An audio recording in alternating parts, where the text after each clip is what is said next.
ওনার স্বামী মোহাম্মদ শব্দুল মিয়া। ওটা একটি স্বামী স্ত্রী, বৃদ্ধ এবং বৃদ্ধা, একই বাড়িতে থাকেন এবং ওনাদের বাড়ির চারপাশে ওরা ছেলে মেয়ে আত্মীয় স্বজন থাকে। তো 6 তারিখ দিবাগত রাত 1:30টার পর থেকে সকালের ভেতরে সকাল 6টা যখন ওনারা বিষয়টা 6টা বা 7টা থেকে যখন ওনারা দেখেন যে প্রতিদিনের রেজিয়া বেগম ঘর থেকে ওঠেননি, ঘুম থেকে ওঠেননি, তিনি তার স্বামীকে চা করে দেননি, তখন ওনার স্বামী শব্দুল মিয়া তাকে ঘুম থেকে ওঠানোর জন্য ঘরে যান এবং গিয়ে দেখেন তিনি মৃত অবস্থায় বিছানায় পড়ে আছেন, গলা কাটা এবং মাথায় শরীরে আঘাত ছিল। এবং দেখেন যে সেখানে তাদের যে একটি ট্যাঙ্ক ছিল প্লেন শিটের, সেটা তালা ভাঙা এবং সেখান থেকে তাদের জমির দলিল, তার ব্যবহৃত গয়না এবং ভুট্টা এবং জমি বেচা 1,57,000 টাকা মিসিং। এটি সম্পূর্ণ ক্লুলেস একটি হত্যাকাণ্ড ছিল। আমরা এই বিষয়টাকে যেহেতু আমাদের প্রথমেই আমাদের চিন্তায় আসে যেহেতু দলিলগুলো মিসিং, তা আমাদের প্রথমেই আমরা তদন্তে আমরা কিছু দিক আমরা অনুমান করে নিই এবং সন্দেহের তালিকায় নিই যে এখানে যেহেতু দলিল মিসিং, এটা তাদের পারিবারিক কোনো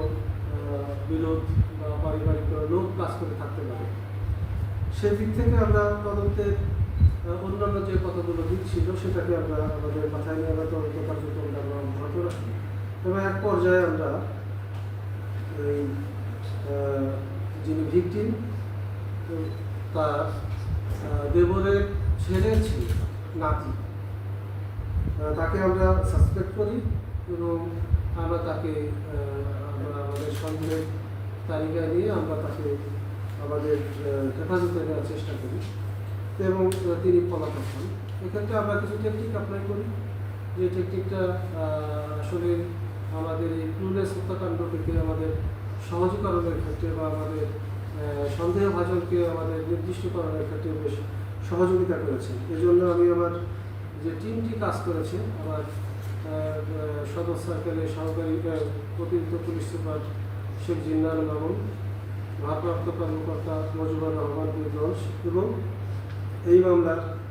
সাব ইন্সপেক্টর আশরাফ, এরা খুব দক্ষতার সাথে এই টেকনিকগুলো অ্যাপ্লাই করেছে এবং সন্দেহভাজনকে নির্দিষ্টকরণ বা শনাক্ত করতে সক্ষম হয়েছে। এর প্রেক্ষিতে আমরা পলাতক মোহাম্মদ জাকির হোসেনকে আমরা দীর্ঘদিন আমরা চেষ্টা করি, আমরা তাকে এই 6 তারিখের পর থেকে আমরা কন্টিনিউয়াস এটার বিষয়ে আমরা রিপোর্ট দিচ্ছিলাম, আমরা তাকে আটক করতে সক্ষম হই এবং তিনি আমাদের কাছে প্রাথমিকভাবে যে তথ্যগুলো দিয়েছেন, তিনি যে হত্যাকাণ্ডটি সংঘটিত করেছেন তার সাথে আরও 2জন আসামি ছিল, তাদের নাম তিনি বলেছেন। একজন মোহাম্মদ হাশিম মিয়া, সেটা তার চাচাতো ভাই, মোহাম্মদ রমজান আলী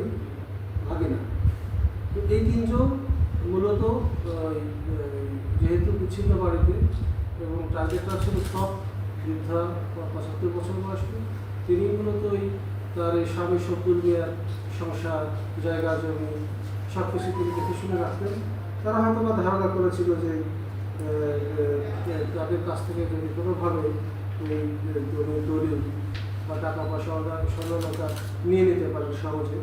এই জন্য তারা মূলত চুরির উদ্দেশ্যে ঘরে ঢোকেন এবং এক পর্যায়ে যখন তারা তালা ভেঙে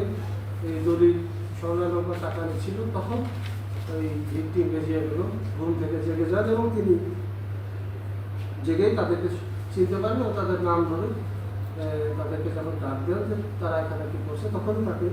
মূলত জাকির আঘাত করে, এটা দা ছিল, সেই দাটা দিয়ে আঘাত করার পরে হাসেম তার মৃত্যুটা নিশ্চিত করে গলা কেটে হত্যা করা এবং তারা 3জনই নিশ্চিত হয় যে ভিকটিম রেজিয়া বেগম মারা গেছে এবং তারপরে তারা সেখান থেকে পালিয়ে যায়। আমরা যখন জাকিরকে ধরি তখন আমরা তাকে জিজ্ঞাসাবাদ করি, জিজ্ঞাসাবাদের এক পর্যায়ে জাকির বিষয়টা আমাদের কাছে স্বীকার করে এবং তার দেখানো মতে তার কাছ থেকে আমরা জমির যে লঙ্ঘিত দলিল, সেই দলিলগুলো সকল দলিল আমরা উদ্ধার করি এবং হত্যাকাণ্ডে ব্যবহৃত যে দাঁটি, সে দাঁটি আমরা উদ্ধার করতে জব্দ করি। একই সাথে আমরা তাদেরকে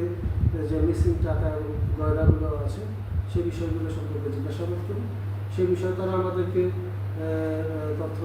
এক এক সময় দিচ্ছে, এক এক রকম তথ্য দিচ্ছে, ফলে তাদেরকে আমরা যোগ্য আদালতে সুপর্দ করবো, সেখানে আমরা তাদের রিমান্ড কেয়ার দেব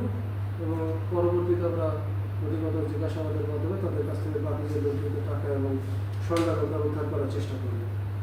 তো এটা সম্পূর্ণই ক্লুলেস একটি হত্যাকাণ্ড ছিল এবং আমি নিজেই ঘটনাস্থলটা ভিজিট করেছি এবং আমি ওই যিনি ভিকটিমের স্বামী শব্দুল মিয়া, তিনি আমার হাত ধরে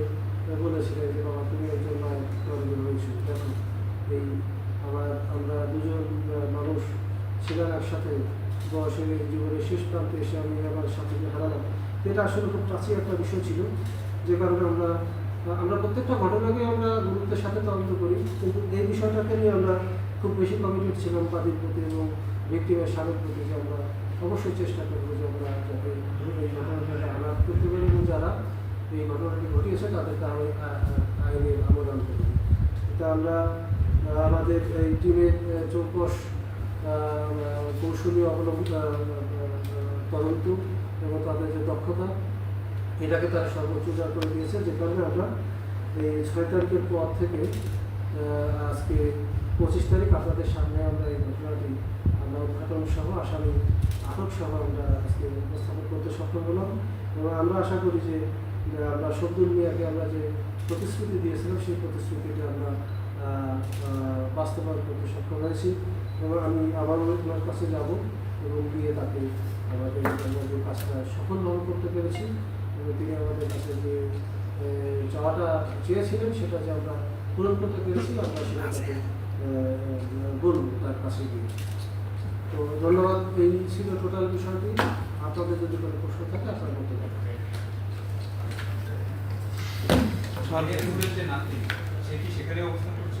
হ্যাঁ, এটা আমাদের